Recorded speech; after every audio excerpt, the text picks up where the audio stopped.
जय सच्चिदानंद पूज्यश्री. पूज्यश्री आपल्या चरणी कोटी कोटी नमस्कार. पूज्यश्री माझा प्रश्न असा आहे की जागृती राहण्यासाठी दररोज थोडीच असते, पण त्यावेळी बौद्धिक दृष्टीने का आत्मिक दृष्टीने त्याच्याकडे बघायला हवं? हे ऐकायला मिळालं ना म्हातारपणात काय होतं ते. डिमेन्शिया होतो, घरचे चिडचिड करतात, त्यावर औषधाचा काही परिणाम होत नाही, कुणाशी भांडण करतात. असं आयुष्यात ही दुःखद परिस्थिती जोवर तरुण वय असतं ना, तेव्हा धर्माचा करायची शक्ती असते. तेव्हा विषय विकारात पैशांमागे आयुष्य आपण वाया घालवतो चांगला काळ. आणि जेव्हा म्हातारपण येतं तेव्हा वेळ मिळतो तेव्हा ताकद नसते. मला देवाचं नाव घ्यायचं आहे पण सुचतच नाही आहे, ताकदच नाही. म्हणजे सगळं बघितल्यावर जागृती ठेवायची. या संसाराचं हेच स्वरूप आहे का? आता मात्र मोक्षाचा ध्यास घ्यायला हवा संसारात. आपलीच मुलं बघा दारू पितात, बघा नॉनव्हेज खातात. म्हणजे आयुष्यभर आपण किती संस्कार पाळले आणि म्हातारपणी जर कंट्रोल होत नाही तर घरचे लोक चिडणार की नाही. म्हणजे या संसाराचं स्वरूप बांधून घ्यायचं आणि कुठे मोह उत्पन्न होऊ नये अशी जागृती सतत ठेवा. या संसारातून आता सुटायचं हेच ध्येय धरून चाला. सुटायची इच्छा आकांक्षा तर जागृती वाढेलच वाढेल. कोणाला दुःख दिलं तर हिशोब बांधला जातो. मला समभावाने निकाल करायचा आहे, कुणाचे दोष काढायचे नाही आहेत, कुठल्या मोहात नाही अडकायचं, सुटायचं आहे संसारातून. हे विचार आपली जागृती वाढण्याचा आधार आहेत. आणखी एक प्रश्न आहे माझा. यश कर्माचा कर्मसिद्धांत काय सांगतो? तो प्राप्त होण्यासाठी कसे काय करायचं आहे? यशात तर मार खाल. 10 वेळा यश मिळालं आणि एकदा नाही मिळालं तरी दुःखी व्हाल. आणि मग मान मिळवायची भूक लागेल, मला यश मिळायला हवं. यश आणि अपयश हे दोन्ही खड्डेच आहेत. एक मानाचा खड्डा का अपमानाचा खड्डा? खड्ड्यात पडायचं नाहीये, आत्म्यात यायचं. यश अपयश सगळं बघा पुद्गल आहे, प्रकृतीचं आहे. आपला शुद्धात्मा हा तर कर्मातून मुक्त आहे. नामकर्म आहेत सगळं, त्यातून मुक्त व्हायचं आहे. शुद्धात्मा स्वरूपात राहा. यशात मजाही नाही आहे, अपयशात दुःख. खरं तर अपयशातच मजा आहे. या संसारातला मोह कमी होतो वाटतं. आता संसारात काहीच नाही. हिशोब पूर्ण करायचा आहे, जीवनातून मुक्त व्हायचं आहे, मोक्षगती मिळवायची. यश मिळतच राहिलं तर मोहात खोलवर रुतत जाल, वरून खालपर्यंत. म्हणून यशाची कामना करावं असं काहीच नाही. ज्याला कसलीच अपेक्षा नाही आहे त्याला खूप यश मिळतं, खूप सन्मान मिळतो.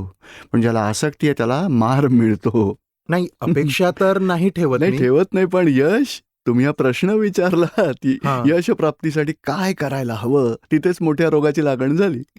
तीच अपेक्षा आहे, यशाची अपेक्षाच आहे. बघा मी एवढं चांगलं करतो, मला यश मिळायलाच हवं. आणि बघा ते यश मिळता मिळता शेजाऱ्यांकडे निघून गेलं, मग दुःख व्हाल. बघा त्याने काही मेहनत नाही घेतली, मी एवढी घेतली, मला मिळायला हवं होतं, नाही मिळालं. नाही मिळालं म्हणून दुःखच आहे. म्हणून यश आणि अपयश दोन्ही खड्डेच आहेत. खरं तर सुटायचं आहे आपल्याला. मजा नाहीये त्यात, सुख नाहीये. यशाचं सुख मिळालं तरी अपयशाचं दुःख भोगावंच लागेल. तयारी ठेवा. जय सच्चिदानंद पूज्यश्री. आशीर्वाद द्यावा की कोणत्या गोष्टीचा? यशस्वी व्हावासा, यशवंत व्हायचंय का ज्ञानवंत व्हायचंय? ज्ञानवंत होण्यासाठी. पुत्रवंत नाही ना, धनवंत पुत्र. धनवान तर धनवान नंतर पुत्रवान व्हायलाच हवं, हे व्हायला हवं, आपल्याकडे असायला हवं. तोच मोह वाढतो. मग मोक्षाबाबत काम कमी केलं जाईल. 5 आज्ञांमध्ये आणि दुःख झालं तर मोह कमी होईल आणि मोक्षासाठी निश्चय ठाम होईल. मग नाही, पूज्यश्री 5 आज्ञांमध्ये आणि ते बरोबर आहे, ज्ञानात राहण्याची ते बरोबर आहे, ते बरोबर. आशीर्वाद, आशीर्वाद नक्कीच आहे. जय सच्चिदानंद. जय सच्चिदानंद. माधवी पवार. जय सच्चिदानंद पूज्यश्री.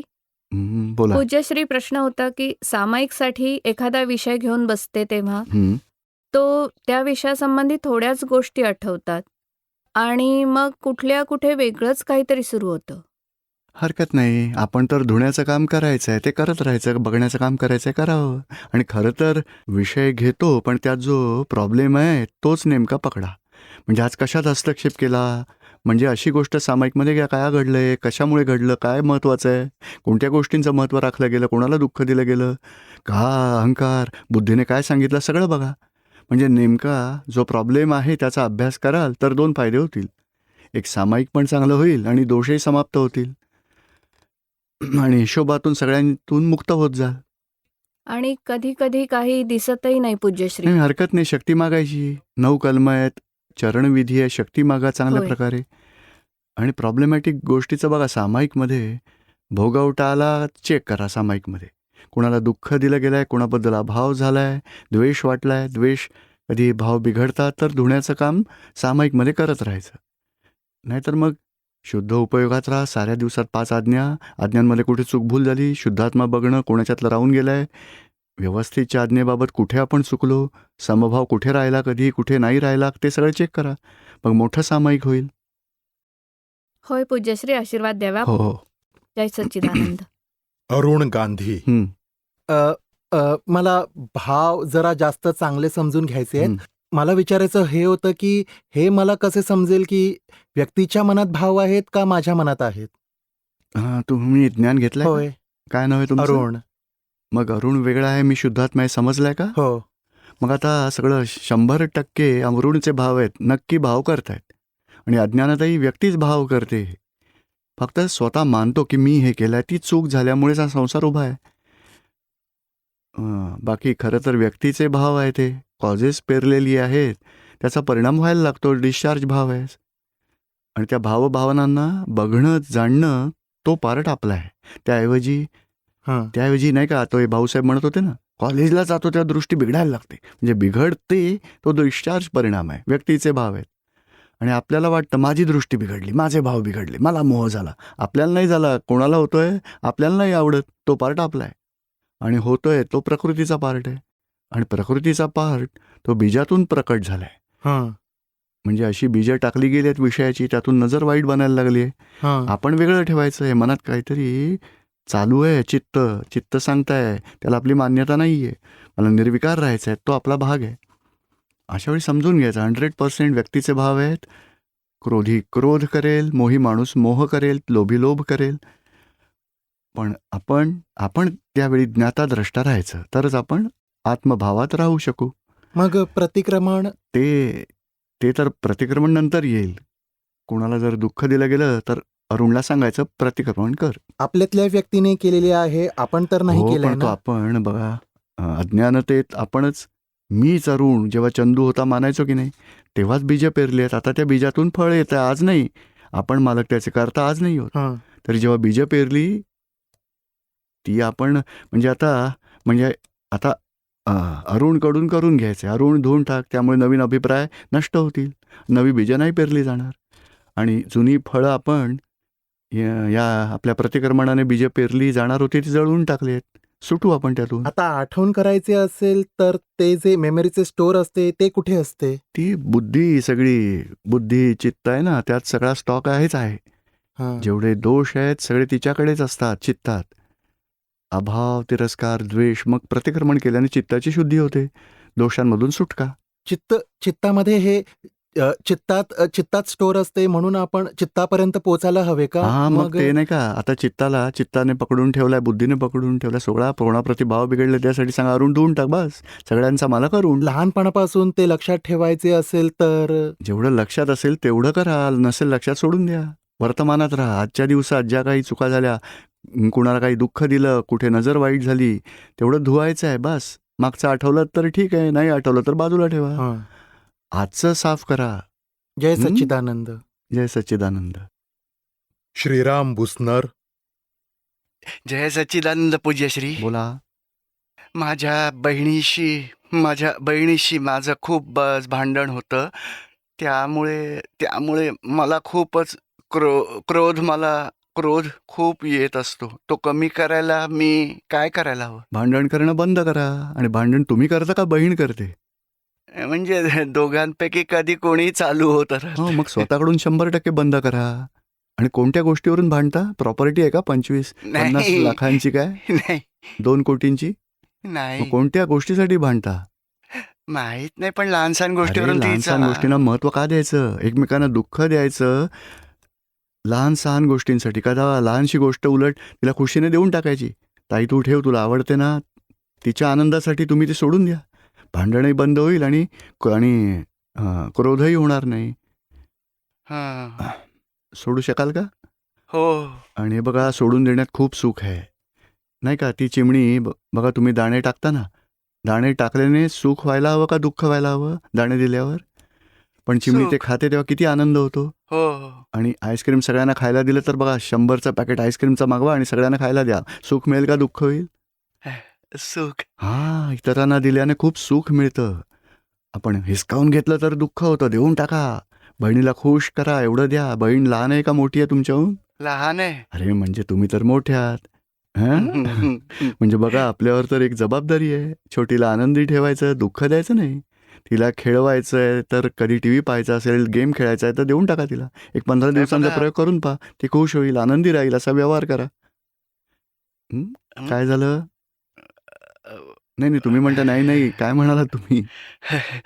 नाही म्हणजे ती कधी कधी मला मारते पण मला नाही, एवढी हरकत जोरात नाही. मारते. हरकत नाही. किती 3 वेळा मारलं तर सांगायचं हां, झालं आता? झालं ना? चल आता आपण खेळूया आपण हां. तू मारायचं नाही. ती अजून लहान आहे. खेळते तर खेळू द्या. तिला मारायचं नाही. त्रासही नाही द्यायचा. तिला खेळायचं आहे. कोणाबरोबर बाहेर जाणार खेळायला सांगा. तुमच्याबरोबर खेळणार, खेळू द्या. आणि मारते तर त्यामागे काहीतरी असेल, काहीतरी घेतलं असेल तिचं तुम्ही म्हणून मारते. हां, प्रेमाने राहा एकमेकांबरोबर आणि दोघंही आरती करा घरात. अशी जय जयकार करा 10 मिनिटं आणि तुमच्या चुकांची माफी मागा. हे दादा भगवान, एकमेकांना दुःख देऊ नये, मला तशी शक्ती द्यावी. हां, कमी होईल हे सगळं. आणि ना माझा दुसराही प्रश्न आहे. अरे मी ना मला ना हिस्ट्री म्हणजे हिस्ट्री सायन्स हे ना विषय खूप आवडतात ना. पण मम्मी काय म्हणते की त्याचा अभ्यास करूच नकोस, इंग्रजीचाच अभ्यास कर म्हणून. तोही करायचा. हां, हाही मग करायचा. इंग्रजी ते तर आपोआपच येईल हिस्ट्री. नाही नाही करतो पण ना माझं सगळ्यात मन हिस्ट्री आणि त्यातच हो, ते रमतो. तर आहेच. पण त्याचा चांगला करतच राहा. पण जे वीक आहेत ते थोडं पक्कं करायचं. मग सगळ्यात हां. सारखं म्हणजे चांगले मार्क्स मिळतील. मग तुम्ही प्रगती कराल अभ्यासात. काय? हां, आणि हां. दादा भगवानांचा असीम जय जयकार करायचा आणि 10 मिनिटं शक्ती मागायची. वाचले ना प्रार्थना, शक्ती मागून म्हणा ती. हां, चांगलं होईल. जय जय सच्चिदानंद. सच्चिदानंद. दत्तात्रय जाधव. जय सच्चिदानंद पूज्यश्री. हं. पूज्यश्री, लक्ष प्रतिती अनुभव, आपला अनुभव आम्हाला सांगावा. अनुभव म्हणजे लक्ष म्हणजे जागृती, प्रतीती म्हणजे दर्शन आणि मी काय नाव आहे तुमचं? दत्तात्रय. मी दत्तात्रय ती रॉंग बिलीफ सुटली आणि मी शुद्धात्मा आहे ही प्रतीती बसली आधी. म्हणजे समज बदलली, बिलीफ चेंज झाली. आता जागृती ठेवायची की दत्तात्रय वेगळा आहे, मी शुद्धात्मा आहे, ती जागृती आहे. आणि कोणी अपमान केला, दत्तात्रयावर परिणाम होईल तेव्हा तप करायचं. हे दत्तात्रयाला म्हटलंय, मला नाही, मी तर शुद्धात्मा आहे, माझी मानाची ग्रंथी हा तोडतोय, उपकार आहेत. म्हणजे या जागृतीमुळे तप होतं आणि तपाचं फळ दोष विरून जातील, अनुभवाची कक्षा वाढेल आणि अनुभवात दुसऱ्या वेळी कोणी अपमान केला तर वाटेल हे दत्तात्रयाला मला कुठे आहे, टचच नाही होणार. त्याला अनुभव दशा म्हटलं जाईल. म्हणजे संसारात ज्या ज्या बाबतीत अनुभव आला त्या गोष्टींचं दुःखही होणार नाही, परिणामही होणार नाही. म्हणजे तेवढी अनुभव कक्षा वाढेल. मग ज्याचं दुःख होत आहे म्हणजे अनुभव कक्षा तिथे वीक आहे, तेव्हा तप मजबूत करायचं आहे. तप होईल तेव्हा दोषही समाप्त होतील, अनुभव तसे येत राहतील. त्या गोष्टी, त्या व्यक्ती, त्या परिस्थितीचा जेव्हा परिणाम होणार नाही तेव्हा त्याला अनुभवाची कक्षा म्हटलं जाईल. तो अनुभव मला येतोय. म्हणजे आधी जेवढा राग यायचा तर आता तर अजिबात नाही येत. आधी जेवढी चिंता वाटायची ती पण बंद झाली आहे. खूप छान. म्हणजे आता जे आहे तीच अनुभवाची स्टेज आहे का? म्हणजे नाही हे थोडा अनुभव आलाय, पण जिथे दखल दिली जाते, भोगवटा येतो, तिथे अनुभवाची स्टेज शिल्लक नाही. आहे. मी सकाळी रोज दादाजींकडे शक्ती मागतो, सर्वांना निर्दोष बघतो, शुद्धात्मा बघतो. तेव्हापासून भांडणं वगैरे सारे कमी म्हणजे झाले. फाईल बरोबर. आता माझ्याकडे 2 नंबर 3 नंबर फाईल सतत बरोबर आहेत. आम्ही तरी भांडण वगैरे काही होत नाहीत आमचे. सगळंच चांगलं चांगलं आहे. आहे. म्हणजे ही अनुभवाची कक्षाच आहे का? अनुभवाची कक्षा आली आहे. तेवढा अनुभव कुठे जाईल? आणि जिथे दखल दिली जाते तिथे कमी आहे नाही, अनुभव. दखल तर पूर्ण बंद झाली.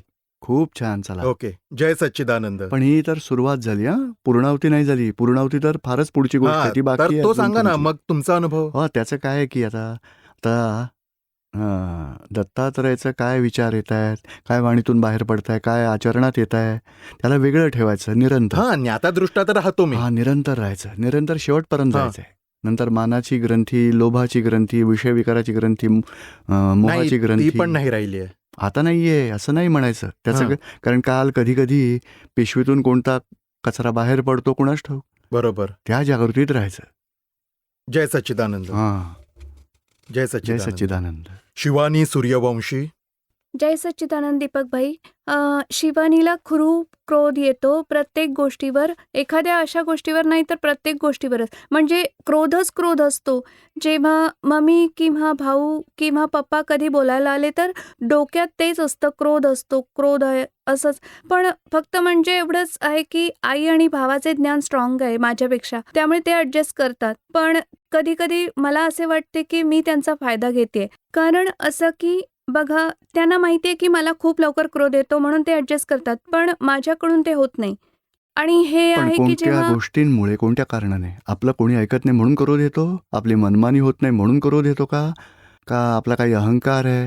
हा युजलेस फेलो समजतो कोण? पटकन सांग काय ते. हां, मला तेच बस, तेच. मला काही नाही. तसे तर ते म्हणजे लवकर म्हणजे पटकन सांग सगळं, किंवा मग माझा मूड नाहीये बोलत बसण्याचा, हां, मग जास्त बघा, काही बोलू नको तुमच्यावर असे कोणी क्रोध वाटते. केला तर आवडेल का तुम्हाला? नाही.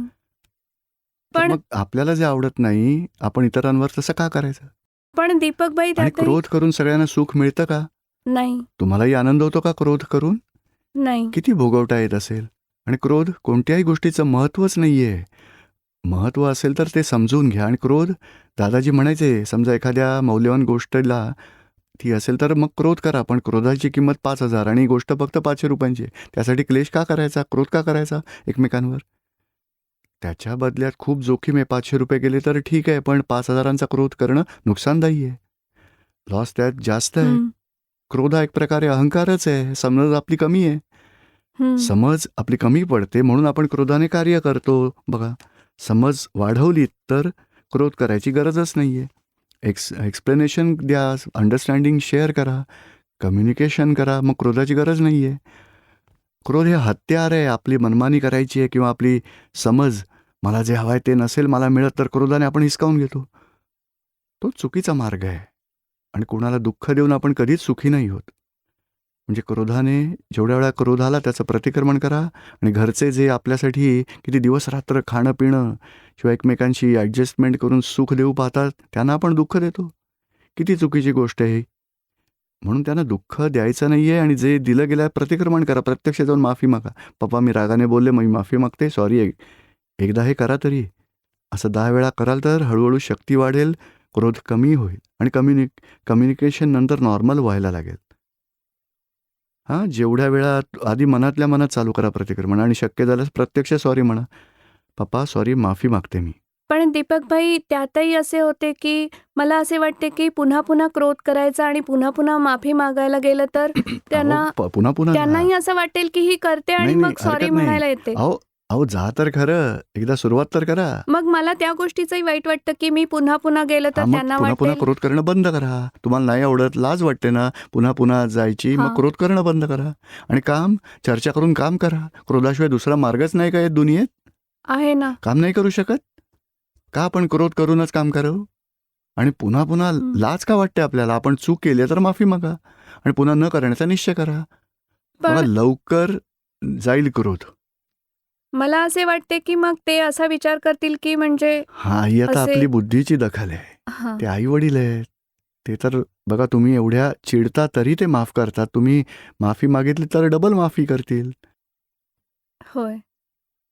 पण ही बुद्धीची दखल आहे, आर्ग्युमेंट आहे उगाचच. मी असं पुन्हा पुन्हा केलं तर त्यांना असं वाटेल, हे वाटेल. पण जेव्हा क्रोध करतात तिथेच त्यांना वाईट वाटतं बघा. वाटतं एवढं वाढवलं तिला, पालन पोषण केलं, वरून आम्हालाच काहीतरी ऐकवते, संपूर्ण दिवस नावं ठेवते. किती आपण तर उपकार विसरायलाच नाही पाहिजेत. एकही दुःख द्यायचं नाही. तेवढी जागृती ठेवायला हवी. आणि काय सुख मिळालं, काय मिळवलं तेवढा हं. क्रोध करून तुम्ही? काय लाभ झाला ते तर सांगा. काहीच नाही. नंतर खेद वाटतो की का केलं हे असं. काय नाव आहे तुमचं? शिवानी. शिवानीला सांगा. शिवानी, तुम्ही ज्ञान घेतलंय का? हो, घेतलंय. हा, घेतलाय ना. मग शिवानीला सांगा की तू एवढा क्रोध करून काय फायदा झाला आणि काय सुख मिळालं तुला. माणुसकी पण नाही म्हणता येणार याला. माणुसकी कशाला म्हणतात? माझ्यावर कोणी क्रोध केला तर मला वाटेल, म्हणजे मी कोणावर क्रोध करण्याच्या आधी हे स्मरेल की माझ्यावर क्रोध केलेला मला नाही आवडत, तर मी दुसऱ्यावर का क्रोध करायचा सांगा. मग त्याला माणुसकी म्हणतात. सुपर ह्युमन म्हणजे 10 वेळा क्रोध केला तरी त्याच्याशी प्रेमानेच बोलेल, तो सुपर ह्युमन. आणि हा पाशवीपणा. बिचारे चांगले आपल्याला काही सांगतायत तर आपण उलट त्यांच्यावर क्रोध करून दटावतो त्यांना. ह्याला माणुसकी नाही म्हणत बघा. याबाबत जागरूक राहायला का आपण नाही ही चूक सुटायचं आहे, यातून जबरदस्त निश्चय करायचा आहे आणि रोज 10-15 मिनिटं बसून प्रतिक्रमण करा आणि प्रत्याख्यान करा की दादा भगवान अशी चूक न करण्याची शक्ती द्यावी. हां, नक्कीच सुटाल यातून. होय. जय सच्चिदानंद जय दीपक भाई. सच्चिदानंद. शुभा जगताप. अंतराय कर्म कसे तयार होतात आणि अभिप्रायाबद्दल थोडक्यात सांगावे. अंतराय कर्म कसे तयार होतात. बघा, थांबवलं हं. कोणी, एखादा माणूस दुसऱ्याला मदत करत असेल, दान देत असेल आणि तुम्ही म्हटलं या माणसाला का दान देतोस, हा तर धडधाकट आहे, त्याला सांग मजुरी कर, तुम्ही बिघडवताय त्याला. आपण थांबवलं तर आपल्यासाठी अंतराय येतील पैसे मिळवण्याकरता. एखादा जेवायला बसला, ह्याला कशाला जेवायला बसवलं, उठ, चला चला, घुसतात मध्येच असे. म्हणजे उठवलं तर जेवणात आपल्यालाही अडथळे येतील. नवऱ्याला डायबेटीस आहे आणि तो जास्त पक्वान्न खातो, बंद करा, किती वेळा सांगितलं ना, तब्येत बिघडते, समजत नाही. तर तुम्हाला पक्वान्न खाताना अंतराय येतील. त्यांना खाण्याची सूट द्यायची नाही. तुम्हाला डॉक्टरांनी काय सांगितलं आहे लक्षात ठेवा, सांगून इन्फॉर्म करून दूर व्हायचं. आपण आग्रह करायचा नाही. त्यात जेवढी दखल द्याल तेवढे अंतराय कारणीभूत होतील. निगेटिव्हिटी एखाद्या विषयी दाखवाल निगेटिव्ह, खूप मोठे अंतराय पडण्यासाठी कारणीभूत असतात. कोणाला थांबवलं तरी अंतराय येऊ शकतात. अडथळे निर्माण केल्याने अडथळे येतात. आणि या आयुष्यात आता अंतराय फळ देत आहेत. आपल्याला काही हवं आहे आणि ते मिळत नसेल तर अंतराय फळ देतात समजायचं. आपण समभावनेने निकाल केला, अंतरायाचं फळ बघून ते संपून जाईल. मग पुढे 5 आज्ञांमध्ये राहिल्याने नवीन अंतराय बनणार नाहीत आणि आत्म्याच्या अनुभवाच्या दिशेने पुढचं पाऊल पडेल. अभिप्रायाबद्दल थोडक्यात सांगा. अभिप्राय हा, अभिप्राय अभिप्राय म्हणजे काय की एखाद्या व्यक्तीने काही, बघा, एखादी व्यक्ती पाकिटातून काही वस्तू हाताळताना आपण पाहिलं आणि मग त्यावेळी आपला अभिप्राय बनतो, हा माणूस चोर आहे. खरं तर काही घेतलं काय माहितीच नाही, पण फक्त बघून त्याची कृती पाहून त्याच्याबाबत वाईट अभिप्राय बनवून जातो आपला, वाईट माणूस आहे. आणि त्या अभिप्रायानुसार आपण बघतो त्याच्याकडे. मग त्यामुळे ते रागद्वेषाचं कारण आहे, कर्मबंधनाचं कारण. हां, आपण सतर्क राहण्यासारखंच नाही, पण अभिप्राय देणं गुन्हा आहे. कारण शुद्धात्मा गुन्हा करत नाही आणि प्रकृती जो गुन्हा करते ते कर्मांच्या उदयाधीन आहे. उदय कर्माच्या अधीनतेने जे केलं त्याला गुन्हेगार नाही म्हणणार. आणि आपला हिशोब आहे तरच तसं घडेल. म्हणून कोणाला दोषी ठरवणं म्हणजे अभिप्राय देणं तो गुन्हा आहे. असं प्रत्येक गोष्टीत. आपला नवरासुद्धा बघा, तो सकाळी 4 अर्धा तास पितो, पिक्चर बघेल, मग न्यूजपेपर वाच राहील, आळशी आहे, हा असाच आहे. किती अभिप्राय देतो आपण सगळा दिवस. जी काही कृती घडेल त्यावर अभिप्राय देत राहतो, असाच माणूस आहे. आणि तोच अभिप्राय आपल्याला आत्मदृष्टीसुद्धा ठेवू देत नाही, निर्दोष दृष्टी ठेवू देत नाही. आणि अभिप्रायामुळे रागद्वेष होतात. चहा देतानाच आर्ग्युमेंट करतात. बघा लवकर चहा पिऊन टाका, गरम आहे तोपर्यंत, नंतर थंड होईल, मग मला आवडणार नाही, तुम्ही वाचत राहाल, ऐकत नाही माझं बोलणं. अहो, एवढं लांब लेक्चर देतात, त्याला त्याची चीड येते. म्हणजे अशा अभिप्रायामुळे रागद्वेष होतात. पण हेच अभिप्राय मोडून काढले तर वितरागता. अभिप्राय मोडून काढा सगळ्यांबद्दल. आणि बघा, वितरागी होण्यासाठीचा उपायच आहे की अभिप्राय रहित होणं. आणि 5 आज्ञांमुळे अभिप्राय रहित होऊ शकू आपण. जय सच्चिदानंद. जय सच्चिदानंद. बोला. पूज्यश्री, आपल्या चरणी कोटी कोटी प्रणाम. माझा पहिला प्रश्न आहे की आत्मा आणि परमात्मा यातील फरक काय? आत्मा परमात्म्यात खरं तर अंतर नाहीच आहे. आत्मा तोच परमात्मा आहे. पण आत्मा स्वतःच आत्मा आहे. पण जेव्हा अज्ञानता असते तेव्हा त्याला जीवात्मा दशा म्हटलं जातं. अज्ञानता आहे तोवर संसारी मोह रागद्वेषात तो असतो. अज्ञान दशेतला त्याला जीवात्मा म्हणतात. जेव्हा स्वतःचं ज्ञान होतं, कळतं की शरीर म्हणजे मी नाही, त्याचा संबंध नाही, मी तर आत्मा आहे, अविनाशीचा साक्षात्कार होतो, तिथून स्वतः अंतरात्मा होतो. आणि साऱ्या कर्मांचा हिशोब पूर्ण करून ॲब्सोल्यूट दशेत आला, निरालंबक दशेत, केवल ज्ञानाची स्थिती आली तर तो स्वतः परमात्मा बनतो. मग समजलं आता हे? समजलं. जय सच्चिदानंद. नारायण बेहरा. बोला. जय सच्चिदानंद पूज्यश्री. माझा प्रश्न आहे की माझं काम असं होतं की समुद्रात जायला लागायचं मला मासे मारण्यासाठी. आणि मी 15-20 वर्ष तेच काम केलेलं आहे. खूप मासे मारून आणायचो. आता त्यातून कसं सुटू? म्हणजे एवढी वर्ष पाप घडलंय आता, कसं मी त्यातून सुटावं आपण सांगावं. अजूनही चालू आहे की बंद झालं? नाही, आता बंद झालंय. जेव्हापासून हे ज्ञान घेतलंय 2 वर्ष झाली म्हणून आता बंदच आता झालंय. दुसरा जॉब मिळालाय का? हां, जॉब मिळालाय. बरं. आता जे होऊन गेलं त्याची माफी मागा. म्हणजे ज्या ज्या जीवांचं स्मरण होईल तेवढ्या जेवढ्या माशांची हिंसा झाली आहे, हे दादा भगवान, हे शुद्धात्मा भगवान सगळ्यांसाठी क्षमा मागतोय आणि आता असं आयुष्यात करणार नाही, कोणत्याही जन्मात असं घडू नये अशी कृपा करा. 1 तास बसून माफी मागा आणि नंतर अशी क्षमा मागत राहा. जेव्हा स्मरण होईल तेव्हा सुटका होईल. काय आणि ते नॉनव्हेज सुद्धा मी खातो भरपूर, पण आता जेव्हा हे ज्ञान घेतलं तेव्हा ते बस आता सुटलं. बंद करून टाका आणि आधीचं जे 1 तास बसून माफी मागायची. जय सच्चिदानंद. आणि ते पिणं बिणं काही करत नाही, नाही नाही, ना? पिण्याचं नाही, एकदा प्यायलो होतो. एकदा पाहिले होतात. ती सुद्धा जोखीम आहे. आता त्याचंही प्रतिक्रमण करायचं. ओके. जय जय सच्चिदानंद. सच्चिदानंद.